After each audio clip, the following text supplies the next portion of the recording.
2021-22-es Suzuki DL650, és ne tévesszétek össze az igazi Tour Enduro V-Strom 650-essel, mert az XT jelzéssel van ellátva, annak fűzött különös kerekei vannak, ennek meg alukerekei, és nincs olyan felszereltsége, haspáncé, stb., mint ami az XT verziónak van. Ettől függetlenül egyébként a köznyelv ezt a fapadosat is Tour Enduroként ismeri, meg emlegeti, pedig ez egy érdekes verzió, ugyanis ennek igazából még kategóriatársa sincs, mert a Suzuki palettán belül ott van a Tour Enduroként emlegetett XT, és igazából ezt meg crossovernek se lehet venni, mint mondjuk a Honda NC-ket, vagy a Kawasaki Versys-t, vagy a 07 Racer Yamahát, mert annál meg Tour Endurosabb. Tehát nagyjából úgy néz ki, hogy crossovernek ez már kilóg a sorból, a Tour Enduroba meg még nem lóg bele, és a kettő között helyezkedik el valahol. Ez egy ilyen kis hibrid verzió, ettől függetlenül erre az emberek Tour Enduroként tekintenek.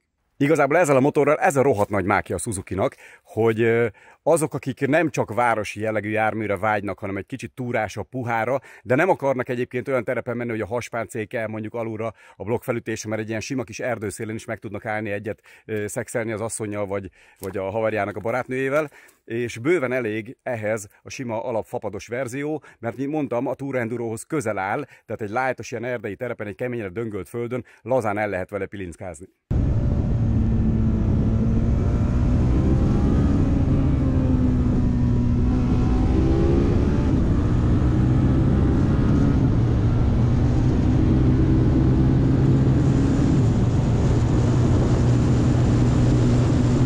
Nyugi, fogok róla valami rosszat mondani, csak közben ki kell találnom, hogy mi legyen az. Addig mondom azokat az előnyeit megint, ami miatt rohadt kényelmes egyaránt a vezetőnek és az utasnak is, hogy megint csak maradtak a régi klasszik stílusnál, bazinagyülés, nincs föld áldozva, dizájnoltál rá, hogy jól nézzen ki, de inkább legyen kényelmetlen, hanem megmaradt annak a Bumfordi hatalmas nagy ülésnek. A motor is igazából, mint a fejszéjjel faragták volna. Tehát nem egy különleges szépség, nincsenek kidolgozott részei, megnézed, csövek, vasak, érted, mint hogyha kimentél volna egy vakhegesztőnek, adtak volna hegesztő pálcát, egy csomót, meg csöveket, hogy csináljál valamit, aztán majd kiállítjuk, hogy az ilyen avantgárd lesz, hogy egy vakhegesztő csinált valamit. Erre megvette a Suzuki váznak, segédváznak azt, amit csinált a vakhegesztő. Nem szép, viszont megint csak azt mondom, hogy tartós, hatásos, ahogy szokták mondani, benne van az anyag, érted? Ebben annyi anyag van, hogy a felét kifűrészeled, baszki, és leadod a mételepre, arról el tudsz menni, azon az áron el tudsz menni egy hétig motorozni. Szóval erről beszélek itt, szépséget ne keres. Állítható a hátsó rugóstak feszessége, de hát itt a lábtartó, kipufogó tartókonzol, hallod? mintha 1000 évig kell, hogy tartson, hallod? Mennyit tegyünk rá? Figyelj, a legvastagabb csövet vegyétek meg a boltba, tocsi, és akkor az jó lesz. Össze-vissza mennek csövek, össze-vissza mennek hegesztések, minden. Ez van.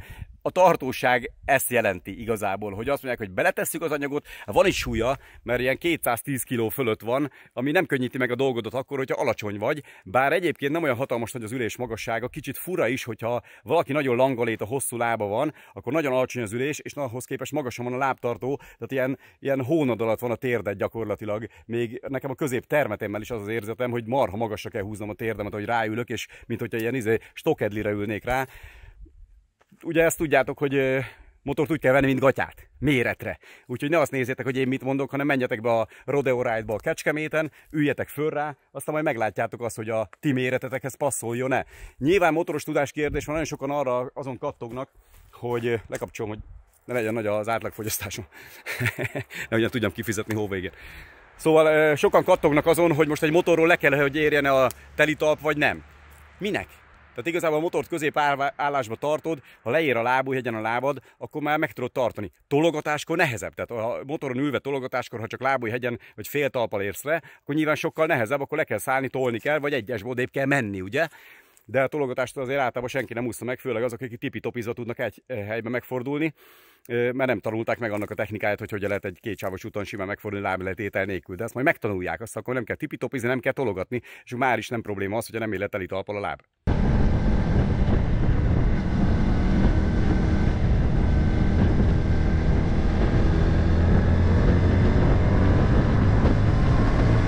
Nem sokára 20 évet tolja már a Suzuki ezt a DR-t, és ha megnézitek a Suzuki palettát, hihetetlenül szegényes. Tehát a Suzuki márkának a motormodell kínálata soha nem volt ilyen szegényes, mint ami mostanában van, és ennek köszönhető az, hogyha valaki keres egy olcsóbb és túrára alkalmas modellt, akkor a Suzuki palettán belül nagyon kevés választása van, mert igazából mit veszel magadnak? Vagy ennek a nagyobb verzióját, az 1050-est, vagy GSX-er az már nincs, mert az már kivezette a Suzuki Európából, hogy mit veszel?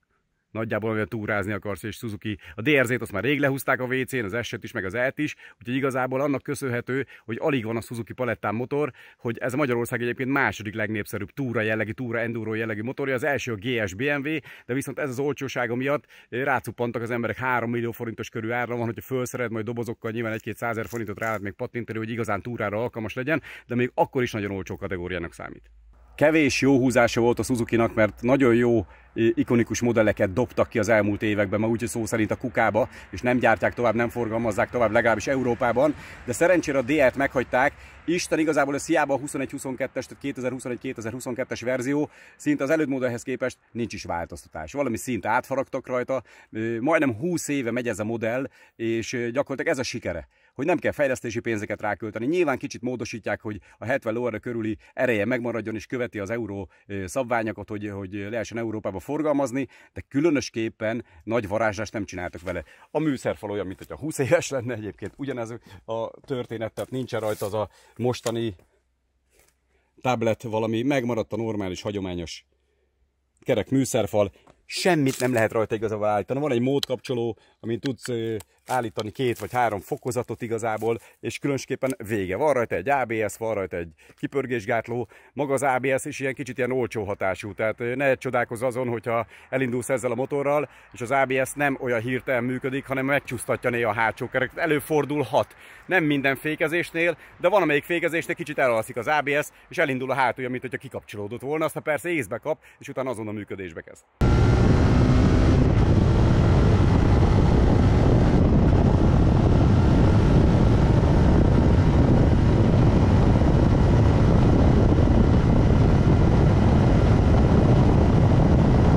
Ami miatt rohadt népszerű ez a motor, az olcsó vételára mellett, az olcsó fenntarthatósága és a megbízhatósága, ugyanis olyan rohadt régen van már ez a 650-es blokk ebben a modellben használva, hogy igazából az összes hibáját kifortom át. Tehát nem fog tönkre menni a világból, ki tudsz vele motorozni, úgyhogy nem fog tönkre menni, és marha hosszú távú túrákat lehet vele megtenni. Amúgy is egyébként elindulsz, mert nem bízták a véletlenre, és azt gondolom, hogy ez egy marha okos ötlet, mert mostában a gyártók meg néha elgurul a gyógyszer, és tudjátok, van az az osztály, amikor azt mondja, hogy tök jó egy motor, és valamit kurjunk el rajta, valami ne legyen jó, és akkor megcsinálnak mondjuk hosszabb távra tervezett motorokat tök kicsi tankmérettel. Szerencsére a Suzuki-nál nem indultak el ebbe az irányba. 20 liter, hogyha normális fogyasztásra mész, nem téped neki, hanem gurulgatsz ilyen kis kirándulósan, el tudsz menni akár 400 kilométert vele egy tankkal mai világban, ilyen benzinárak mellett. Hát az ajándék. De hogyha azt mondod, hogy nagyon durván húzod neki, és a 20 litert kihajtott 300 km alatt, még az is egy 6 liternél kicsivel több fogyasztás, tehát azt gondolom, hogy ez ebbe a kategóriába egyébként zseniális. Nyilván egy hosszú távú túrán, főleg most, amikor kimész, és 2,2 eurókért tankolsz, azért nem lesz mindegy már a fogyasztás. Én eddig nem szoktam fogyasztásokkal foglalkozni, de amikor most bevállal valaki azért egy 3-4 ezer kilométeres túrát, ott már azért rendesen lehet matekozni, hogy mennyi fogy el az út alatt benzinből. Egyszer egy DL650-ről készült videóban már elmondtam 3 évvel ezelőtt, hogy ennek a motornak igazából az az érdekessége, hogy régen, amikor tudtad azt, hogy fölülsz egy V2-es motorra, akkor nagyjából arra számított, hogy elinduláskor, alacsony forgatásnál marha nagy lesz a rezonancia, mert a V2-es az mindig így berázza, és hogyha esetlegesen bizonyos fordulat számok alá esik, akkor hajlamos arra, hogy bezakatoljon a motor, még akár még le is fulladhat, és ennél a blokknál ezt már eltüntette a Suzuki. Olyan szinten simulékony, mintha sor 2-es motor lenne. A sor 2-ben is van egy kicsit zakatolás, de sokkal kisebb, mint a V2-be, és ennél is azt érezni, hogy már olyan finom járású ez a fajta kicsi V2, hogy a zakatolás része az már szinte észrevehetetlen. Az alacsony fordulatszámot is marha jól tűri igazából, és nem fog beböffenni. Neked nagyon-nagyon alacsony fordulaton, itt a harmadikba 1000-es fordulaton odahúzol neki, ezt nem fogja szeretni, de hogyha 3000, 2500, 3005 fölött tartod, akkor már tök simulékonyan fog menni.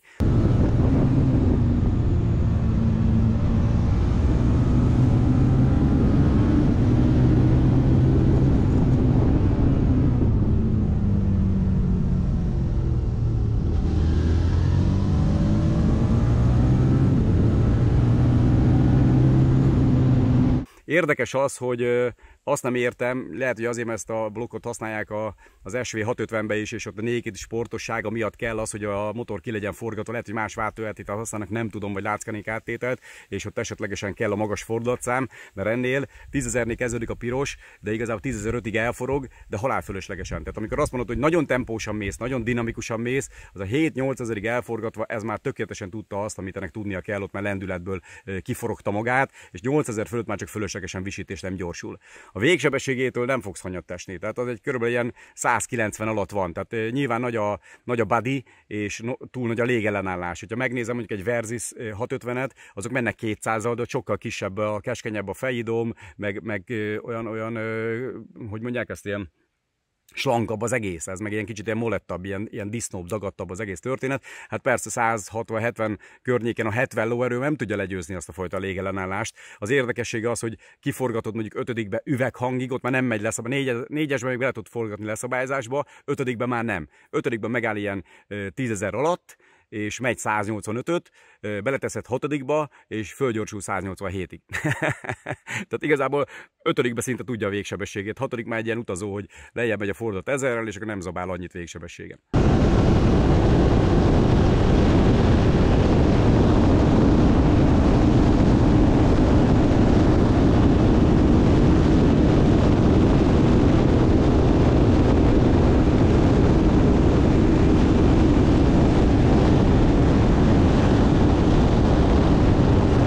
Megállsz egy parkolóba, és oda megy hozzá, de jön, aki nincs annyira tisztába a jelenlegi motorokkal, hogy ez mégis mekkora köbcentis motor, és azt mondja, hogy ez egy ezres, ugye ez egy ezres, mert ezt szeretik kérdezni mindig, hogy ugye egy motor ezres, mert az már jót jelent. Ennél simán azt mondod, hogy aha, igen, mert egyébként a mérete meg majdnem akkora, mint az 1000-nek, tehát igazából a 650 köbcentihez képest termetes a méret, tehát így nagyon, nagyon eladja magát a motor kinézetre, hogy ez egy komoly motor kinézet, nem egy ilyen kis, azt mondod, hogy csak kicsi 600, és ugye mindig örök téma lesz, hogy elég egyébként a 6-700 köbcenti, vagy mindenkinek 1000-1002-es túra enduro kell. Én azt mondom, hogy középkategóriás motorosoknak, akik nem szeretnek annyira száguldozni, nem 150 kilóhoz, az, hogy meg még 100 pluszba, és még visznek egy családi házat magukkal, oda nem kell olyan ultra nagy erő, illetve ebbe is meg lesz az erő, mert ugye alulról nyomatékos a motor, és rövid fordulatai vannak, föl rövid fordulatszámon megy, vagy alacsony fordulatszámon tudja az 1-es, 2-es, 3-as fokozat végsebességeit, és igazából az meg elviszi a tömeget, elviszi a súlyt, amit rápakolsz. Ezres motor nagyon hosszabb távra jó. Tehát azt gondolom, hogy ilyen motorral egyébként Európát halállazán be lehet barangolni, hogyha nem a mániát, hogy autópályán 200-al menjél, egy túrendúróval igazából halál. Nagyon ritkán látok túrendúrósokat autópályán egyébként, mert nyilván nem azt keresed, hanem lemész a csiki-csiki utakra, meg ha boklászni mész hosszabb távra, akkor pont az a cél, hogy jókat motorozzál erdősávokba, stb. Ne az autópálya hasítsák 200-as tempóval. Plexi magasságállítást, azt nem bízták a véletlenre. 4 olyan csavar rögzíti, mondom, a Magyar Nemzeti Magma a legnagyobb széfet, amivel belefúrták a padlóba, tehát ezt vagy letéped, vagy lecsavarozod nyilván, és beállítod fixre, nincsen megoldás, itt te kézzel húzod, mint a más kategóriás hasonló társaknál, hogy te átállítgatod, és milyen megoldást alkalmaznak. Nincs megoldás! Susz! Szerszám van! Állíts be egyszer, azt úgy marad.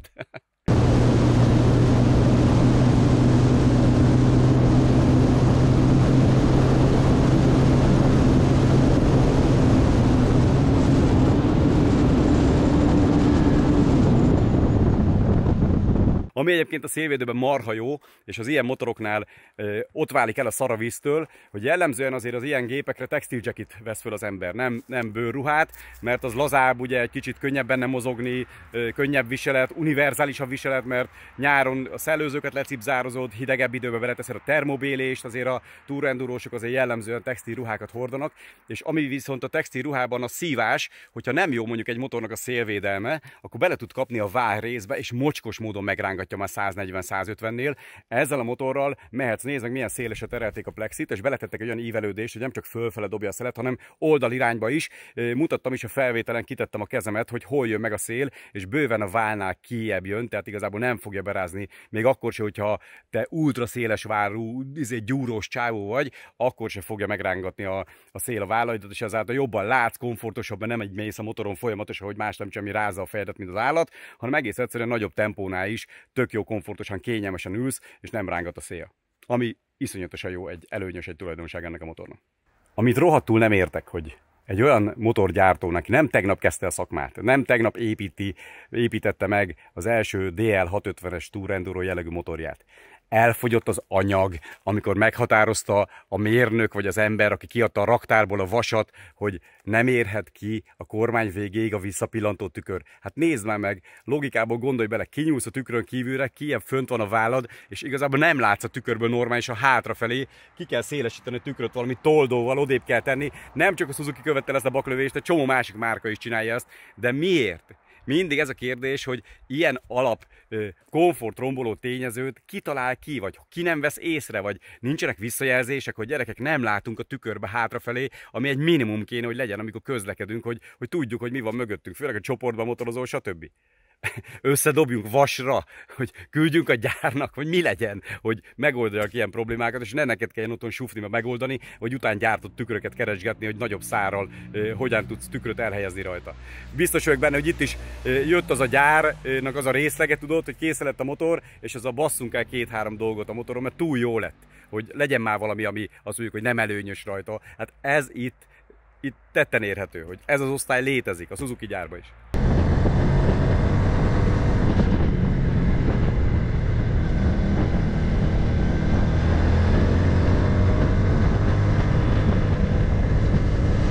Mutatnám a szolgáltatás csomagot, amit a fapados verzióval megkapsz.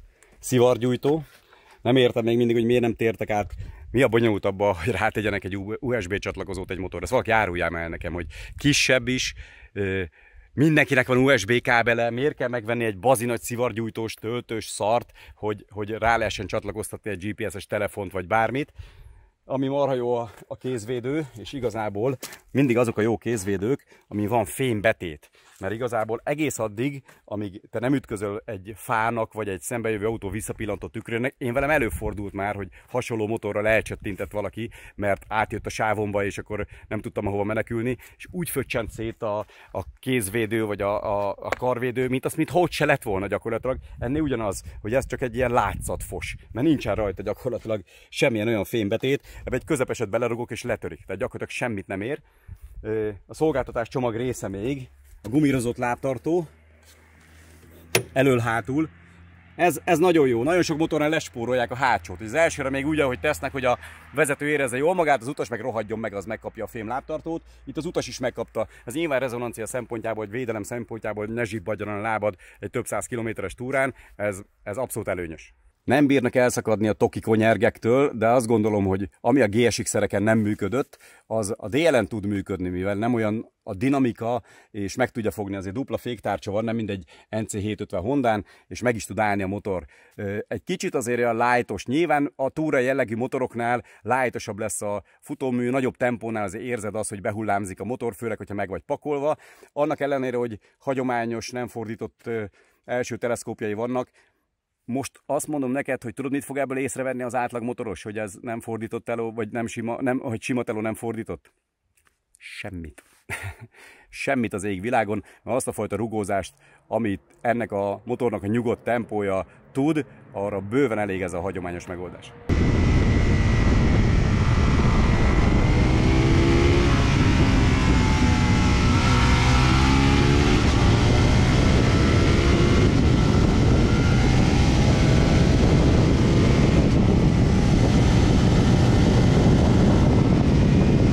Három dolog van, ami miatt egy teljesen közepes, átlagos motoros jól tudja magát érezni ezen a motoron, és jó, könnyen tudja irányítani. Az egyik, hogy ugye széles a kormány, mint minden Tour Enduron, ez jó nagy az erőkar, kicsi mozdításokkal már jó dőlésszöget lehet választani a motornak.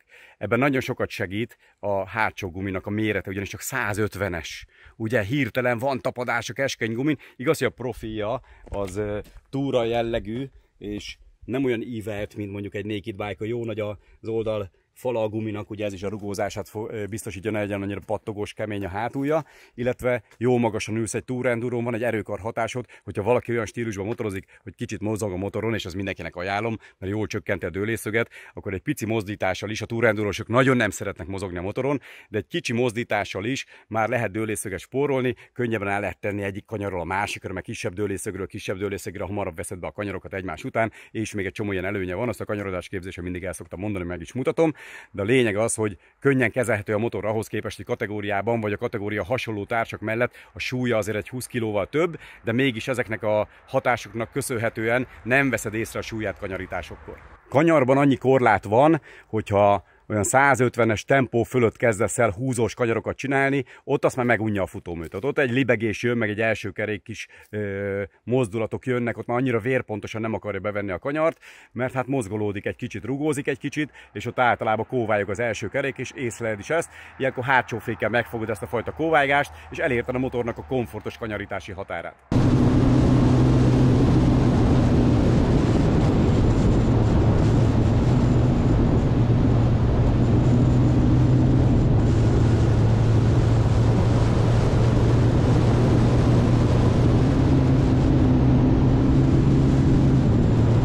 Láttam olyan tesztet, ahol a tesztelő panaszkodott arra, hogy nem állítható az első teleszkóp. Mit akarsz állítani rajta, Józsi? Mit akartok állítani egy olyan jellegű motoron, ahol igazából belövik egy közép keménységre, azt elringatózol vele. Ha bárki a motorját fejleszteni akarja, mert azt mondja, hogy túl kemény, túl lágy, túl puha, túl magas a motor, és másként, akkor menjetek el a Borséhez, az X-Bike-ba, és a Wilbers az a saját súlyotokra, meg a termetetekre, meg a tömegetekre, meg a felhasználási módra egyedi gyártású keménységi rugókat fog előre-hátra nektek adni.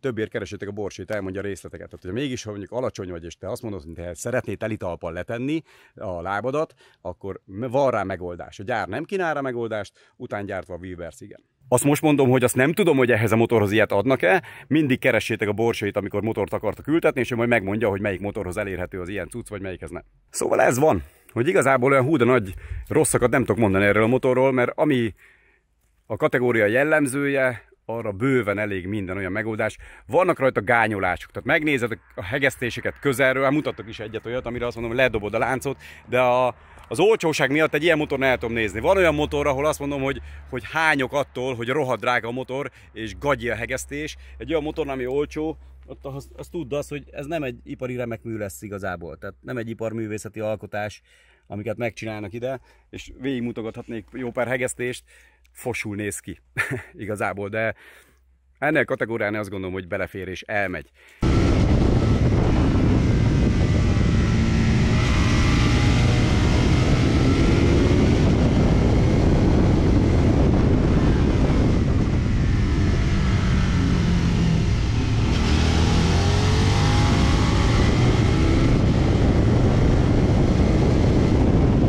Annak ellenére mondom ezt igazából, hogy ez egy jó gép, hogy tudjátok, hogy nem vagyok valami marha jóba, sőt, semmilyen szinten nem vagyok a magyar Suzuki ZRT-vel, és ezt a motort is igazából a Rodeo Ride 34-nek köszönhetem, úgyhogy üzenem a Suzuki marketingesének, a fő marketingesnek, hogy a Kiru barátomnak köszönjétek meg, hogy ez a motor itt megjelent. Jó, neki tartoztok köszönettel, majd lerendezitek vele a történetet. Nekem ne köszönjétek meg, mert az nem jön ki a szátokon már évek óta, úgyhogy majd egyszer megköszönitek a Facebook oldalatokon, ha visszakapjátok az ázsiai hackertől, aki föltörte. Csak azt nem értem, csak így zárójelbe kérdezem meg, hogy miért nem indítotok egy másik Facebook oldalt, hogy volt 55 000 követőtök, és most ilyen sírós kiscicák képek vannak ki hetek óta már oda jár a fél világ röhögni gyakorlatilag, hogy egy ilyen patinált cégnek gyakorlatilag mi jelenik meg a hivatalos Facebook oldalán.